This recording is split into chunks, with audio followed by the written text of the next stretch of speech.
Jadi perawakannya cewek, diliatin gitu. Dipikir mungkin ibu saya gitu. Itu pas dia balik badan nih, mukanya nggak ada bang, rata.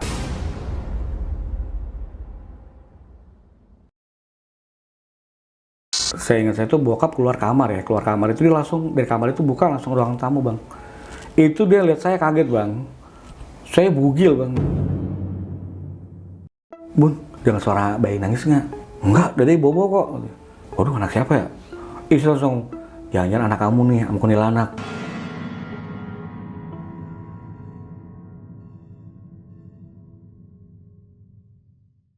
Assalamualaikum warahmatullahi wabarakatuh. Balik lagi sama gua, Badru Caps Lock. Kali ini sob, gua kedatangan Pak Eka lagi nih sob. Dan kali ini Pak Eka membawakan cerita pengalaman horornya. Waktu dulu nih dia tinggal di rumahnya pada tahun 1990, yang dimana rumah itu social distancing atau jaraknya berjauh-jauhan dan dikelilingi oleh persawahan dan perkebunan. Dan waktu itu dia sama sosok makhluk nih. Langsung aja kita kenalan siapa Pak Eka ini. Halo Pak Eka. Iya. Makasih banyak Pak ya udah datang kemari lagi nih. Iya.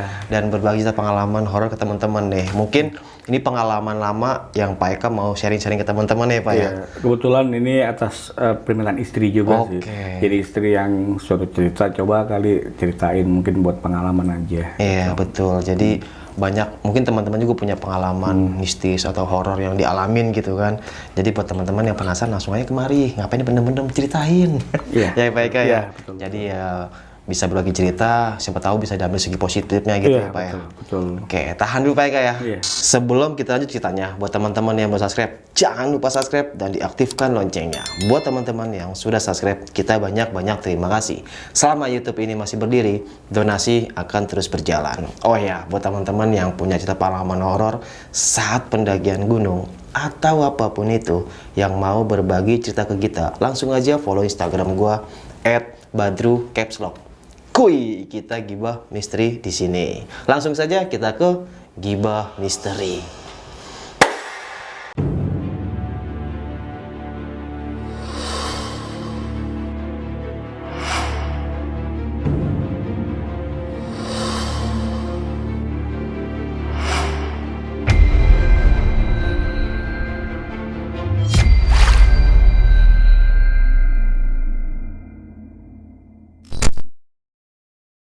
Halo Pak Eka, Ya. salaman lagi ya Pak Eka. Gimana nih Pak, cerita pengalamannya nih Pak? Jadi waktu itu kejadiannya di tahun 1990, masih SD saya ingat waktu itu. Jadi karena orang tua saya udah nggak enak ya, tinggal maksudnya sama mertua gitu di tempat kakek saya. Anaknya juga udah banyak waktu itu, akhirnya memutuskan untuk pindah ke rumah baru. Oke. Sebenarnya posisi rumah itu emang belum selesai bang, belum selesai dibangun. Saatnya rumahnya itu, jadi rumahnya itu bukannya manjang tapi ngelebar. Oh ngelebar, ke Jadi samping. saya lihat gambar itu sebenarnya rumahnya itu lurus begini, cuma karena waktu itu mentok di biaya ya, jadi langsung di-cut tengah-tengah gini bang. Di rumahnya begini posisinya mang lebar begini bang. Nah ini jarak pintu depan sampai belakang tuh kelihatan deket. Itu seperti itu. Jadi itu sebenarnya rumah saya tuh masih sendirian bang. Sendirian dalam arti itu emang rumah ada tetangga tapi jauh rumahnya, agak jauh. Di sekitar itu nggak ada rumah bang. Cuma kebun kosong. Ada pohon, waktu itu ada pohon rambutan ya tinggi-tinggi itu. Ada berapa pohon di situ. Itu di bawah itu rawa bang semua. Sedangkan di depan rumah itu pohon bambu lebat gitu ya, pohon bambu. Dan di bawah pohon bambu itu ada makam tua. Cuma udah nggak ada nisannya, cuma batu-batu gitu aja dua. Tapi kelihatan kalau itu makam di situ. Nah di situ awal saya tinggal di situ udah mulai hawa-hawanya nggak enak bang. Satu emang di situ nggak ada lampu, penerangan lampu cuma di rumah aja. Jalanan itu kalau masuk, jadi masuk gang ya, itu gelap bang. Sawah semua itu, pohon-pohon. Pohon bambu, pohon rambutan, sana rawa di bawah itu kan. Kebayang, serasa uji nyali ya Pak. Itu pulang itu pasti kayak gitu, serem gitu. Makanya pas kejadian itu pertama kali ya itu emang pengalaman pertama kali tuh ya di rumah itu bang. Akhirnya di hari pertama kan orang tua ke rumah kakek tuh ambil barang-barang yang belum dibawa gitu ya. Kebetulan tuh waktu maghrib saya nungguin adik saya nih nomor 3 lagi sakit dia. Terus dia tidur juga waktu itu. Karena saya iseng gitu kan, udah habis azan maghrib saya nyetel musik. Waktu itu di radio itu kenceng. Nah adik saya tahu-tahu itu bangun gitu. Bangun, dia itu langsung lihat ke arah kamar mandi. Kebetulan posisi kamar mandi itu emang sama ruang tamu itu deket. Ya, jadi bangun lihat kamar mandi emang nggak ada pintunya. Gelap waktu itu, lampu belum ada lampunya kamar mandi. Cuma lampu kamar sama ruang tengah ya, ruang tamu. Itu dia pas lihat kamar mandi langsung lari, Bang.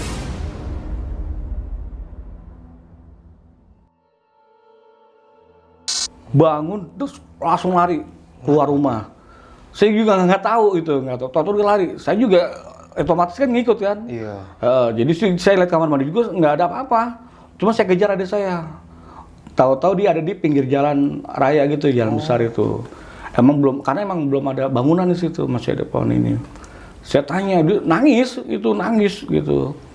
Karena sakit saya juga khawatir gitu ya sama dia. Saya tanya, kenapa?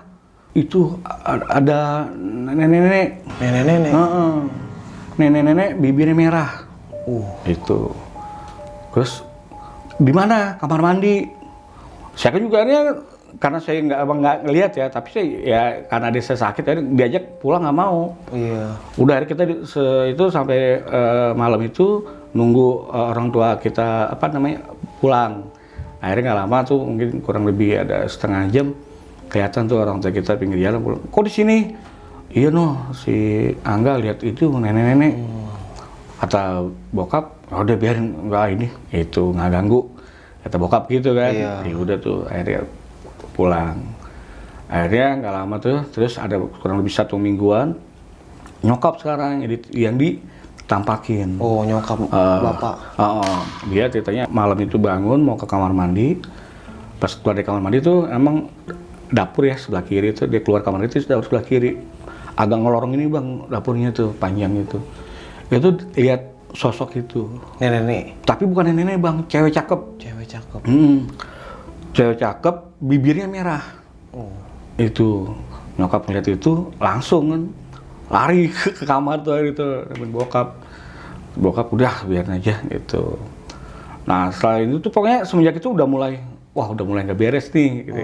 Banyak penampakan. Banyak penampakan di situ. Kemudian adik saya ini yang bontot, yang bungsu ini masih umur 3 tahunan gitu ya, 3 tahun mau jalan 4 gitu. Dia tuh sering sekali digangguin tuh. Samping gitu. Jadi dia kalau ini suka nangis, kalau asal habis maghrib pasti nangis. Nangis matanya ngeliat ke atas gitu. Sambil nangis, sambil nunjuk-nunjuk gitu. Itu apaan? Itu apa? Kata dia saya. Apa deh? Itu setan hitam. Itu jadi ada di atas ini Bang, di atas langit-langit rumah gitu ya. Plafon itu ya? Nggak ada plafon Bang itu. Jadi masih ngeblong. Langsung genteng. Genteng itu. Kan genteng kalau atas nggak sinar gitu kan gelap banget tuh. Iya. Itu kata dia itu setan hitam. Akhirnya sama bokap dibacain itu. Diam. Tapi besok begitu lagi Bang. Ini lagi ditampakin lagi kayak gitu. Beberapa minggu kemudian tuh kan karena di situ karena nggak ada tetangga ya. Saya jadi kalau main tuh pasti ke rumah kakek gitu, teman-teman saya di situ waktu itu. Waktu itu pulang habis maghrib banget pokoknya itu, habis maghrib pulang dari rumah kakek, lumayan tuh jalan. Di depan kan pohon bambu tuh Bang ya, depan rumah pohon bambu. Itu ujung bambu tuh kayak orang ngelihat begini Bang, goyang gini. Ngelewat ke bawah? Iya ngelihat ke bawah, kayak orang ada yang gelantungan. Iya. Saya cepat berhenti tuh, udah mau cepat berhenti di situ.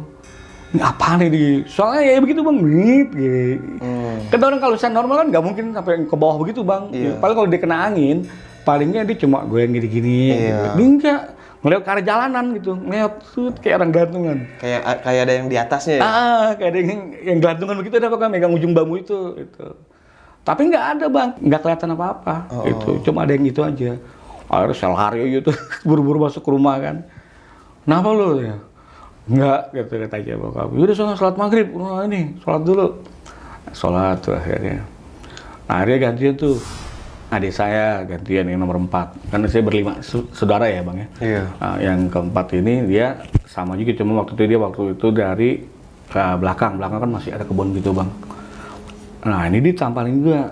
Jadi dari belakang ya, ada belakang gitu. Cewek dibilang katanya.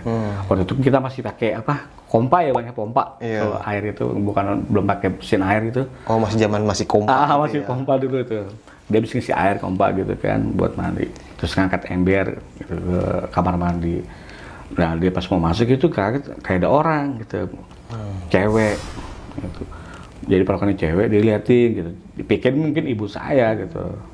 Itu penasaran. Itu pas dia balik badan nih orang cewek, mukanya nggak ada bang, rata.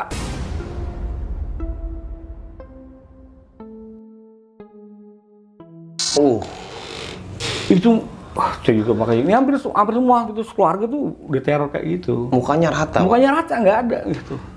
Ada saya langsung buru masuk ke dalam gitu, langsung jebret tutup itu mungkin saking takutnya ya. Iya. Ditutup jebret itu pada kaget orang rumah, kenapa sih? Kadang nggak bisa ngomong dia. Ada udah diem, udah dah kata bapak saya udah diem, udah nggak apa-apa nggak ini udah biarin pokoknya. Pokoknya selalu tuh kayak gitu terus sampai kejadian. Terakhir itu saya inget waktu itu saya habis pulang ngaji, kebetulan di seberang itu ada tempat pengajian gitu kan, saya ngaji, pulang sekitar jam 8-an gitu. Pas pulang itu jalan di depan rumah itu kan emang ada bangku plastik gitu kan. Iya. Nah, dari jauh tuh kelihatan bang, kurang lebih 100 meter itu kelihatan ada orang duduk di situ di depan rumah. Jam berapa itu Pak? Jam 8-9 pokoknya. Di situ masuk sepi bang, emang belum ada ini, emang karena rumah jauh. Iya, Jarak iya. rumah jauh dan itu belum ada bangunan rumah yang lain, cuma saya satu aja di situ. Masih zaman dulu tuh ya, Pak. Jam 8 sepi banget. 90-an emang 90. Tahun 90-an itu saya ingat. Itu kayak orang duduk siapa gitu. Saya pikir mah nyokap kali ya gitu ya. Duduk. Tapi kok beda gitu ya. Hitam, jadi serba hitam semua. Lagi duduk. Duduk begini bang, duduknya bang. Cuma rambutnya panjang, aut-autan gitu. Saya sempat berhenti itu. Siapa gitu kata. Nah, akhirnya nggak ini kan udah jaraknya kurang lebih 50 meter saya deket, saya berhenti. Nah, dia pas mau duduk begini bang, saya langsung muter balik gitu. Rata mukanya. Nggak ada muka. Nggak ada mukanya. Ratanya itu kayak kulit aja gitu Pak? Apa Jadi gimana ya? Jadi kulit aja nih semua. Jadi udah nggak ada bentuk hidung matanya itu nggak ada, mulut nggak ada. Rata aja gitu mukanya gitu. Itu langsung saya lari balik. Ngaji di pulau saya nunggu. Kata guru ngaji saya sampai dianterin sih waktu itu. Kenapa? Itu saya ada cewek tapi mukanya rata. Udah nggak usah takut. Saya dianterin pulang. Alhamdulillah nggak ada apa-apa di situ. Itu selalu kita hampir jadi mungkin hampir tiap malam gitu ya, selalu kayak adik saya yang kecil itu diteror sama yang setan hitam, terus adik saya, terus juga apa namanya ya muka rata itu. Tapi yang sering nongol itu yang itu bang, nenek-nenek bibir merah itu sering. Nenek-nenek bibir merah itu. Sama cewek. Mungkin satu sosok mungkin ya, tapi tampilannya mungkin beda itu ya. Ke adik saya itu dia nenek-nenek, bibirnya merah. Ke ibu saya itu cewek cantik tapi bibirnya merah. Itu. Posisinya sering nongol itu di kamar mandi sama dapur. Nah kalau di belakang rumah itu kan emang kebun, itu sama depan rumah yang muka rata itu. Muka rata ya. Yang di atas itu setan hitam itu. Banyak banget ya. Itu emang pertama kali bangun tuh rumah saya itu di situ. Yang saya katanya emang pertama kali nempatin ada rumah tuh rumah saya di situ. Dan isinya kebun semua ya. Kebun semua dan rawa di situ. Nggak ada apa namanya. Ada rumah emang 2 tapi jaraknya jauh-jauh. Jaraknya jauh gitu. Kita nggak terlalu maksudnya juga kita jarang bersapa gitu kan karena jauh kan di situ. Itu selalu kayak digituin terus. Saya ingat pas mau nginep rumah kakek gitu kan. Temu kadang-kadang nggak betah gitu karena pengen pulang aja gitu kan. Itu pulang sama adik saya berdua gitu, nggak jadi nginep, pulang. Itu baru ada tiang listrik tapi belum ini bang, belum ada lampunya. Lampu tiang itu baru ada tiangnya aja gitu kan. Emang lampu rumah saya aja. Sedangkan listrik itu baru masuk, baru dipasang tapi belum ada lampunya. Saya ingat baru masuk gang itu apa namanya ya, kayak sosok tuh gede tinggi bang. Cuma posisi kepalanya itu di bawah, kakinya di atas. Itu mati yang listrik itu tinggian dia. Tapi saya nggak berani lihat bawahnya itu, nggak berani lihat bang. Gitu. Jadi cuma lihat badannya begini, itu kaki di atas. Palanya di bawah, tapi saya nggak berani ngeliat ke bawah. Akhirnya saya balik ke rumah kakek, nginep akhirnya. Besok ditanya sama bokap pas pulang, kok katanya nggak jadi nginep. Itu pas masuk di ini Pak, dikasih tahu ciri-cirinya kan. Jadi kayak ini tinggi, ini kakinya di atas. Kata bokap, oh itu Braja Musti. Braja Musti. Itu nggak taunya. Kata bokap akhirnya, udah nggak apa-apa. Makanya rajin sholat mengaji, kata bokap gitu kan. Emang selalu kayak gitu. Kalau emang rumah pertama kali ditempatin gitu ya, emang mesti seharusnya sih Bang. Soalnya waktu itu di tempat rumah kita belum syukuran dulu, belum selamatan gitu ya. Nah itu waktu itu makanya saya ingat, makanya itu belum diselamatin waktu pertama kali tinggal di situ. Cuma kita pakai sholat terus ngaji gitu aja. Terus lagi waktu itu tetangga rumah di bawah itu kan, akhirnya kita kan udah lama tuh kenal sama ini mbak gitu, dia kerja di mall ya, dia pulang malam terus tuh. Di samping rumah itu emang ada pohon jengkol Bang. Pohon jengkol itu gede tinggi pokoknya Bang. Dia pulang, kalau pulang orang di mall gitu kalau malam masuk siang kan pulangnya malam ya, jam 10-an, jam 11 gitu. Saya ingat itu masih pada nonton TV waktu itu kan. Mungkin dia lewat di bawah tuh kedengeran. Itu teriak dia. Ma gitu. Seorang kayak orang lari gitu. Tutup, Ma kuntilanak. Enggak taunya dia di tangan itu. Besok ditanya sama ibu saya. Si itu kenapa emang gitu? Lihat kuntilanak katanya di pohon jengkol. Langsung kabur dia. Dia teriak itu. Itu tiap ma. Makanya saya pikir ada apaan gitu kan ya. Iya. Ternyata itu dia. Dan itu dia nggak cuma sekali Bang. Bahkan sempat dikesurupan dia. Jadi pas dia pulang itu, kok mungkin ibunya nggak mikir, kok belum pulang gini sini gitu, tapi jam sekian gitu. Pas ternyata dia cari itu di bawah Bang, pohon jengkol, tidur. Kayak pingsan gitu ya, pingsan. Lalu dibawa pulang, surupan kuntilanak itu. Pohon jengkol itu emang udah istilah katanya kalau orang yang baru pada pindah itu, emang itu tempatnya Bang. Pohon jengkol itu. Di tempat situ waktu itu ya? Iya, pohon jengkol, pohon bambu udah tuh. Nah akhirnya pohon bambu depan rumah itu dibangun rumah kan. Dibangun rumah, saya lupa tahun berapa itu. Dibangun rumah tingkat gitu kan. Tapi belum ditempatin waktu itu, ingat saya. Saya juga nggak tahu tuh makam di kemana itu. Apa dia di Tiban gitu aja makamnya apa. Kalau bisa dipindahin saya nggak ngelarang lihat dia gali gitu ya, enggak. Jadi tempatin gitu aja, rumah kosong. Kebetulan kenal sama yang jaga itu kan. Mau acara 17-an katanya. Jadi dia mau latihan nari, mau tampil nih, tetangga saya ini yang kerja di mall itu kan. Dia mau belajar latihan nari. Itu nyetel musik kencang banget Bang. Di dalam rumah mereka sih gitu. Saya bilang, Mbak jangan kenceng Mbak. Ntar yang nunggu sini marah-marah. Gitu. Udah diam aja lu. Jadi gituin saya. Sudah ngingetin kan, pelan-pelan aja. Udah biarin, kata dia. Malamnya Bang, surupan dia langsung. Oh, yang nyetel musik itu? Iya, yang Mbak itu yang latihan nari itu malah kesurupan. Dan dia tuh teriak marah-marah. Saya nggak suka tempat saya dibikin berisik gitu. Akhirnya ya itu marah, dibalikin lagi. Setelah itu udah tuh dia udah mulai nggak mau lagi latihan di situ. Tapi kalau misalnya digodain pasti selalu. Tapi dia makanya kalau saya pulang itu dia dijemput bapaknya di depan gang. Kerjanya sini saking takutnya. Saking takutnya ditungguin di situ.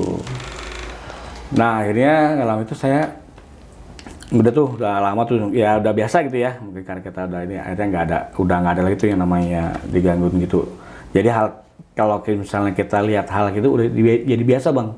Kadang udahlah emang biarin lah. Maksudnya emang sebelum kita tinggal di situ, emang sudah ada yang menghuni lebih dulu di situ. Nggak mungkin kan kalau kita usir apa gimana gitu kan. Nah, kejadian itu pas saya ada lagi setelah saya nikah. Setelah saya menikah gitu ya, ada saudara gitu kan, nginep di sini di rumah. Nginep di rumah, dia tidur di ruang tamu gitu. Di ruang tamu ada tante saya di depan itu. Bangun-bangunan gitu Bang. Kata dia, kakinya ditarik-tarik sama anak kecil. Padahal saya belum punya anak Bang. Belum punya, waktu itu adik saya juga kan tidur sama ini kan nggak mungkin dia keluar rumah gitu. Saya ditarik-tarikin, goyang-goyangin gitu. Terus dia bangun, anak kecil lari gitu. Banyak anak kecil Bang. Anak kecil gitu pokoknya. Terus dia bangun juga, dia kaget lihat si bibir merah itu cewek cantik itu, aduh nggak betah tuh bang. Besoknya pindah nginep di rumah kakek itu, akhirnya dia nggak jadi di rumah lagi. Terus akhirnya saya punya anak 1, istri waktu itu lagi hamil anak 2 ya waktu itu. Pas kamar mandi, saya lagi nonton TV, bokap kamar mandi, lihat lampu kamar mandi tuh mati bang lampunya bang, putus gitu kan. Bokap selalu ingetin, pokoknya kalau kamar mandi lampu nggak boleh mati, itu nggak boleh dimatiin bang, jadi harus nyala terus kamar mandi itu. Akhirnya ya udah, ini pas mati, saya suruh kak, non beli lampu sana, lu kamar mandi mati noh, cepetan. Gitu. Saya ingat tuh bang malam, ada sekitar jam 11 malam itu, posisinya gerimis ya, gerimis. Saya disuruh beli, saya beli naik motor tuh, saya bikin, oh nih toko listrik di mana yang buka ini jam segini kan. Saya terus jalan, ada makam, kalau sore bilangnya kuburan gede bang namanya. Di kuburan gede itu ada beberapa ruko, nah di situ ada toko listrik. Nah, wah ada yang mesti buka nih, saya pikir gitu. Saya berhenti, udah beli, yang jaga cewek 2 bang. Saya gini, mbak, ayah apa mas, beli ini dong lampu, saya bilang ini putus lampunya, kayak gini nih, saya kasih contoh, dites sama dia, nyala terang tuh bang, wah terang nih lah, seperti godain sama dia bang. Nah bang, hujan-hujanan, iya nggak apa-apa, enggak kedingin bang, ya dingin sih, yang satunya tuh, udah angetin nggak bang? Apa sih saya bilang gitu kan, wah enggak. Saya nggak ini maksudnya nggak suka kayak gitu saya bilang. Udah ada, terus saya ambil lampunya, saya bayar, saya pergi. Bang boleh ikut nggak? Sepatunya gitu tuh cewek yang satu, boleh ikut nggak bang? Enggak, ada istri saya gitu kan, kacau sih bilang gitu. Enggak, udah saya pulang. Sampai rumah, masukin motor, saya pasang lampunya. Itu lampu saya pasang bang, itu meredup. Padahal waktu saya tes itu lampu terang. Tapi pas saya pasang tuh lampu ngederet, kayak mau putus malah. Kok begini lampunya gitu kan. Saya pikir lah biar aja lah. Itu udah terlanjur ini kan, udah terlanjur kayak gitu. Akhirnya saya tidur aja tuh. Emang kalau waktu istri lagi itu jangan tidur di kamar bang. Di ruang tamu. Di ruang tamu itu betul ada spring bed gitu kan. Nah, sambil nonton TV, saya tidur itu di situ. Saya tidur, saya mimpi ketemu 2 cewek tadi yang saya ketemu beli lampu bang. Yang godain tadi? Ketemu dia, godain saya, ngajak main ke rumahnya. Kayak ketemu ke rumahnya, gede banget rumahnya bang, diajak itu. Akhirnya ya, karena sering godain saya sih, jadinya ya, apa namanya ya, lepas lah istilahnya, apa sih namanya, hilap gitu ya. Kejadian kayak yang ya seperti itulah kejadian. Ya akhirnya saya pas ini, saya ingat saya tuh bokap keluar kamar itu dia langsung dari kamar itu buka langsung ruang tamu bang. Itu dia lihat saya kaget bang, saya bugil bang.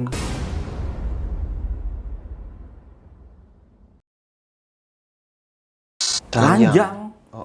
Saya telanjang, saya beneran ya bokap bangunin nyokap kan, mama, si Eka kayak orang gila tidur di ini telanjang bulat katanya bapak saya gitu. Orang hujan, posisi hujan padahal itu kan dingin banget itu bang. Gitu. Akhirnya mama saya bangun, kaget kan. Bangun istri saya. Katanya, ini, tuh saya kan ngapa katanya. Itu, saya dibangunin mesti, tapi langsung diselimutin. Kamu ngapain tidur? Saya kaget kan, lah, telanjang baju saya di mana tahu bang, sama celana itu. Wah, udah nggak tahu, kok di sono baju itu. Akhirnya besokannya tuh bokap panggil, ditanya. Kak, lu beli lampu di mana ini? Dari sono apa deket kebun gede? Lu bukan pulang bawa lampu. Yang lu bawa pulang tuh kuntilanak 2. Saya begitu saya kaget tuh, kuntilanak. Iya lu bawa kuntilanak itu, bukan ini. Untuk papa langsung habis suruh langsung ini, tahu gitu. Lu lihat tuh lampunya. Lah iya. Kaget kan, apa yang semalam gitu kan. Tapi saya nggak mikir ke situ. Lu balikin tuh lampu kata bokap. Saya ambil, saya balik tuh ke toko yang semalam saya beli bang. Saya lihat kok bapak yang jaga gitu. Saya bilang, Pak, maaf Pak, ini saya menukar lampu nih Pak. Memang kapan belinya? Saya kemarin beli Pak, sama ini cewek jaga 2. Bapak kaget. Hah? Cewek 2? Anak saya masih kecil Pak. Kali-kali saya jaga toko itu cuma sendiri. Kata itu si bapak si bapak. Saya nggak pernah punya karyawan cewek ataupun anak cewek sih masih kecil gitu. Dia bilang gitu. Lah, seorang saya malam saya beli di sini, Pak. Abang beli jam berapa di sini? Saya ada jam 11-an. Bang, saya jam 8 itu udah tutup. Jadi nggak tahu itu jam berapa dia tutup, Bang. Terus saya beli sama siapa gitu kan. Kaget dari situ. Aduh, nggak beres gitu. Akhirnya emang ngomong dia, saya beli lagi tuh lampu, beli baru lagi. Nyalain terang udah tuh. Kita sama istri, waduh, jangan-jangan nih kata istri gitu kan. Kamu di ini sama kuntilanak kali. Oh, gitu. di iniin, Pak. Oh, diperkosa kalau Diperkosa ya sama diperkosa kuntilanak. kuntilanak kamu jangan-jangan. Jangan gitu, Bun gitu. Ya itu kamu telanjang begitu. Kamu ngapa di telanjang? Kamu ngerasa nggak gitu? Enggak, kita mau bokap. Iya. Semalam mimpi ini, Pak. Ini itu kuntilanak yang lu bawa. Set. Pak Eka diginiin. Iya. Itu kuntilanak yang lu bawa itu malam tuh. Terus sampai untung aja lu nggak di ini katanya. Untung buru papa ini ngeliat gitu kan. Kalau kan di bawah, Bang. Itu. Akhirnya dari situ udah tuh parno tuh pokoknya. Wah, bahaya dah tuh. Akhirnya pas saya lahiran udah ada kali berapa bulan gitu ya. Ada umur sekitar 6 bulanan gitu. Saya tidur di depan lagi, Bang. Di situ. Dengar suara bayi nangis. Saya pikir anak saya kan itu nangis gitu kan. Saya buka, lah tidur anak saya gitu kan. Saya tutup lagi. Suara anak nangis lagi, suara bayi gitu. Suara bayi nangis. Suaranya kok ini banget gitu ya, kenceng banget gitu kan. Akhirnya saya penasaran, saya tanya istri, Bun, bangun dengan suara bayi nangis nggak? Langsung lihat anak saya kan tuh yang gitu. Enggak, dari bobo kok. Dengerin suara bayi nangis. Oh iya, tuh. Waduh, anak siapa ya? Istri langsung, jangan-jangan anak kamu nih, sama kuntilanak. Oh. Gitu, Bang. Menghasilkan anak sih. Dia bilang, jangan sembarangan kalau ngomong gitu. Enggak. Ini bayi siapa itu? Bener suara ini Bang, ngeceng suara bayi. Itu posisi suaranya kayak di depan kamar. Depan kamar saya kan ada pohon sirsak itu gede gitu. Itu kayak suara bayi itu bener Bang. Itu. Akhirnya udah tuh saya bilang, udah jadi ini lah. Bikin parno saya bilang gitu, udah. Akhirnya kebetulan saya dapet kerjaan ya, job MC waktu itu. Ada salah satu ini pabrik rokok gede gitu, di kontrak. MC pulang malam terus Bang, pulang sampai jam 2, kadang setengah 3 pulang MC.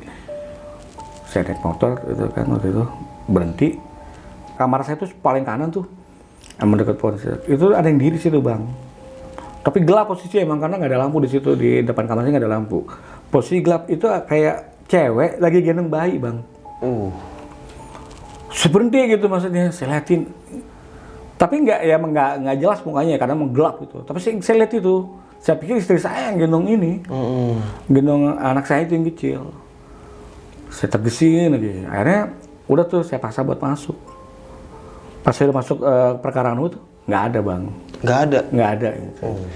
Itu nggak ada. Akhirnya udah tuh saya tanya kan, masuk rumah, tanya istri, kamu tadi di depan kamar? Enggak, aku udah tadi di kamar kok, nungguin kamu pulang. Waduh. Takutnya itu Bang, ikut anak sih itu mungkin tanggung jawab saya, punya anak mungkin itu. Dari situ udah tuh, maksudnya saya ya dibacain aja lah, akhirnya saya kirimin doa aja Fatihah buat arwah-arwah yang di sekitar situ. Mudah-mudahan ya jangan sampai ganggu lagi lah. Akhirnya kata bokap juga, makanya kalau pulang dari mana-mana itu berhenti dulu, jangan masuk ke dalam. Paling nggak duduklah berapa menit, kalau nggak cuci muka. Kalau dulu, kalau kata orang dulu begini Bang, lu kalau pulang malam dari mana-mana, petik daun, lu ludahin. Oh, baca bismillah. Kata zaman dulu tuh. Dulu gitu saya dikitin. Dia ambil daun, baca bismillah 3 kali, udah lu jangan ikut, sampai sini aja, buang, udah insya Allah aman. Dan itu kita nggak bakal dikodain lagi. Itu sih Bang, sementara waktu ya, cerita saya waktu pengalaman tuh waktu tinggal di rumah di peninggalan itu kayak gitu. Nah, nih Pak Eka, ya. pas Eka di week-weekin sama si Kunti itu Pak, itu berasa mimpinya Bapak diginiin sama wanita gitu maksudnya? Iya bener-bener, iya kayak bener nyata itu. Jadi langsung apa namanya, ya dua cewek itu langsung saya ya pasrah aja. gitu. Dalam mimpi itu. Dalam mimpi itu. Tapi bener kayak nyata bang, bener nyata ya melakukan hal kayak gitu. Orang sampai apa namanya, sampai istri juga bingung kok sampai ini ya, maaf keluar ininya kan. Iya. Air bapak keluar itu airnya. Gokil. Sempat banget makanya. Saya pikir makanya ya itu dia makanya saya pikir ini kok kayak nyata gitu kejadiannya, emang benar-benar ngerasain gitu. Nah terus itu pas bapak lagi beli lampu, nah itu maksudnya warungnya bener itu warung? Oh itu warung bener, emang ruko gitu ya bang, gitu. Emang bener-bener ruko itu ada gitu. Iya cuma ya si bapak itu bilang emang dia udah tutup dari jam 8 malam udah tutup. Tapi maksudnya Pak Eka itu beli sama dua cewek Dua itu? cewek itu ya. Dia itu kayak bentuknya kayak manusia? Manusia biasa, putih gitu ya, maksudnya perawakan mukanya putih, biasa aja pakai baju biasa. Putih, bersih gitu pokoknya. Kayak ya apa namanya ya, kayak orang-orang ini dah pokoknya apa namanya? Chinese gitu? Ya udah kayak gitu. Putih tapi cakep gitu. Tapi kata si bapak yang punya toko ternyata nggak ada karyawan. Dia nggak pernah punya karyawan Pak. Jadi dia cuma sendiri yang jaga dia kalau nggak istrinya gitu waktu itu. Makanya dia bilang saya nggak pernah punya karyawan gitu. Pas saya kan kaget makanya, berarti saya itu semalam siapa itu. Iya. Makanya pas bokap bilang, lu bukannya beli lampu, bawa lampu pulang malah bawa kuntilanak udah gituin. Itu udah kelihatan, maksudnya dia udah kelihatan, wah nggak beres. Nah gitu. tapi itu lampunya Pak, bapaknya Pak Eka itu kok bisa tahu kalau itu lampu kuntilanak? Maksudnya bentuknya lampu apa gimana gitu? Jadi itu kamar mandi, ini kan ada pintu belakang sebelah sini. Itu nampak di situ dua di depan di pintu belakang. Itu nongkrong dua di situ. Jadi pas bokap mungkin mau wudu gitu kali apa gimana, dia pintu belakang itu kebuka gitu. Berdiri dua di situ, Bang. Itu. Sebenarnya lampu ini lampu yang sebenarnya saya bawa juga. Bukan lampu dari situ ternyata. Di dalam emang lagi sebenarnya itu lampu. Emang lampu aslinya lampu yang saya itu yang mati itu sebenarnya. Itu bukan lampu dari sana. Sama juga kayak apa ya, di samarin apa gimana gitu. Kayak dihipnotis gitu jadinya. Jadi sebenarnya tuh lampu itu emang lampu yang saya bawa tadi gitu. Cuma pulang kata bokap makanya kan, lu pulang bukannya bawa lampu malah bawa kuntilanak dua lagi. Gituin. Ya itu saya jadi wah pantesan saya bilang itu. Emang kalau rumah-rumah zaman dulu kayak gitu Pak ya. Jadi sawah terus jaraknya agak jauh-jauh juga ya. Emang iya kayak gitu emang. Jadi emang saya juga waktu itu saya pikir tetangga yang di bawah ini mungkin ya bakal ngebaur gitu, ternyata enggak gitu, belum, karena belum kenal lah gitu kan. Baru setahun 2 tahun kemudian baru akrab kita, baru mulai di situ. Tapi kalau daerah sekarang nih Pak, sekarang tahun 2022 ya, itu daerah rumah Pak Eka itu udah rame itu Pak? Udah rame, itu udah rawa malah jadi rumah semua sekarang. Rawanya udah nggak ada malah. Pohon-pohon malah habis semua ya, kebun-kebun gitu ya. Itu apa namanya udah kayak bentuk kayak perumahan gitu malah jadinya itu. Cuma selalu banjir di situ. Banjir ya. Tetap banjir. Saya pikir kalau banjir jangan nyalain ini ya. Emang ada itu bekas air ya kan ditempatin ya wajar kalau kebanjiran. Tempat gitu. pembuangan air ya, rawa. Iya, betul. Ih gokil sih rumah-rumah zaman dulu ya. Mungkin orang-orang zaman dulu tahu nih suasana perkampungan zaman dulu gitu kan. Itu pernah ini temennya adik saya nih satu nih. Ini dia indigo ya, betul. Tapi saya nggak tahu, waktu itu nggak percaya kalau dia bisa lihat Bang. Jadi dia tuh ceritanya ngontrak di tempat saya. Di rumah udah direnovasi ya rumah. Jadi rumah utama ini kayak kontrakan 1, 2, 3 gitu. Di sana satu lagi. Dan satu ini ditempatin sama temennya adik saya yang bontot itu. Dia bisa lihat itu Bang. Nah waktu itu dia ke belakang rumah tuh emang ada yang belum nggak dijadiin kontrakan. Itu dia sering lihat anak kecil katanya. Anak kecil. Jadi dia tahu yang penghuni di ini, penghuni halus itu, dia tahu Bang. Dia masuk ke rumah saya yang sekarang saya tempatin, masuk ke dalam. Itu kamar mandi saya emang dulu bekas pohon jengkol Bang. Kamar mandi. Itu dia lihat kamar mandi, muntah-muntah Bang. Itu dia ngeliat cewek berdarah-darah katanya. Itu ngomong istri saya, jadi anak saya kalau mandi itu harus ditemenin. Karena dia cerita, itu ada cewek berdarah-darah semua. Itu di pojokan, di pas kamar mandi. Emang itu bekas pohon jengkol dulu. Itu dia cerita ke istri, istri saya bener takut. Jadi anak saya istri saya kalau mandi harus ditemenin, nggak mau dia. Iya, mendingan nggak usah tahu lah ya. Iya, saya makanya juga, saya bilang tuh dulu ngapa pakai cerita sama istri saya, jadi parno semua serumah tuh. Itu gara-gara itu makanya. Tadi saya nggak percaya bang, maaf ya, sama orang ini yang bisa lihat itu saya nggak percaya tadinya. Saya mulai percaya pas saya ziarah ke makamnya kakek-kakek sama nenek gitu kan. Nah ada kakek saya di daerah Pondok Cabe itu, kita nggak tahu makamnya bang. Ajak dia gitu. Saya tanya bang, itu kakeknya kayak gimana ciri-cirinya?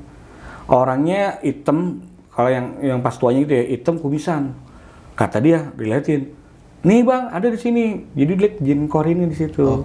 Setiap makam itu ada jin korin kata dia. Jadi dia cerita bang di sini, di tiap-tiap makam itu ada jin korin. Ya penuhnya di situ di makam, pas di makamnya itu di nisan.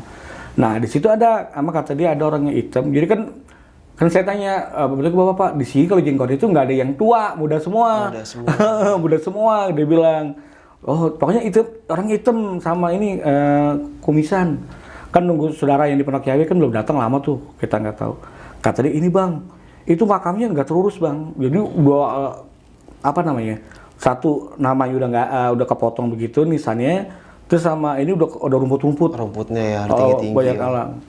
Dikasih tahu ini. Hari kita bersihin kan, tuh. Akhirnya saudara dari Pondok Cabe datang dan ngasih tahu, oh iya ini bener makamnya. Baru saya percaya kalau dia itu bisa lihat kayak gitu. Makanya habis itu ya udah ya percaya tuh omongan dia. Kalau misalnya emang dia itu bisa lihat dari gara-gara ya itu nyari makamnya kakek. Gitu. Ya, lagi Allahu alam ya. Iya betul. Oke, gokil sih. Oke sob, mungkin cukup sekian ya cerita pengalaman horor yang dialami sama Pak Eka ini. Emang sih bangunan zaman dulu itu benar-benar ya rumahnya itu social distancing ya, jaga jarak banget ya. Dan mungkin kalau sekarang Tangerang Kota atau Jabodetabek itu udah mulai rapet ya rumahnya ya.